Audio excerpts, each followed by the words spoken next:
We're back now with our special series, School Matters, which looks at how to safely reopen schools during the pandemic. And you've got to think about transportation. In a normal year, about 26 million children take a school bus. So now schools are scrambling to create plans to bring kids to and from class safely despite the virus. But options for social distancing on buses are limited, and there was already a shortage of drivers before the pandemic.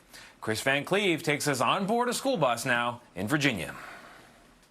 Okay, CJ, come on up, sweet girl. The first day of school, We gotta keep our masks on, okay? brought some big changes to Gracie Duncan's school bus. Okay, James, it's a little different this year, so what I'm gonna get you to do is go all the way to the back, to the rocking R with the A, okay? The handful of students who climbed aboard must wear masks and go to assigned distance seats marked with the school's logo, filling the bus from back to front. Here in Radford, Virginia, the biggest difference students will notice, the bus capacity capped at 1/3, and they're going to be staggered to promote distancing.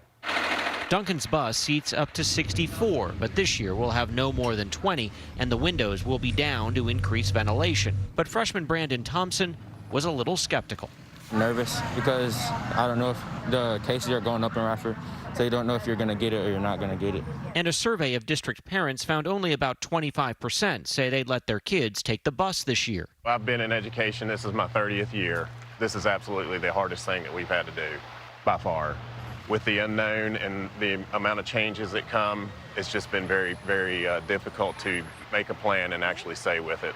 Rob Graham is the Radford superintendent. Why not cancel bus service? Why not just go virtual and not introduce this risk? There is a risk, and we've tried to make it as low as possible, face-to-face. But I think there's even a bigger risk of not having our children in school face-to-face. Radford schools followed CDC recommendations suggesting facial coverings, driving with the windows open, at least once a day cleaning to disinfect buses, and creating distance between students, including seating children, at least one student per row facing forward and skipping rows between students. Have students distanced, spaced maybe every other seat.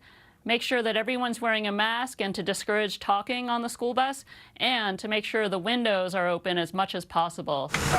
But in Georgia, where COVID cases have soared, Commerce City Superintendent Joy Tolbert says some of those CDC recommendations just aren't practical. We do not have students situated so they're sitting every other seat. We do have students in every seat on the bus, but we do have the windows down on the bus to provide additional ventilation.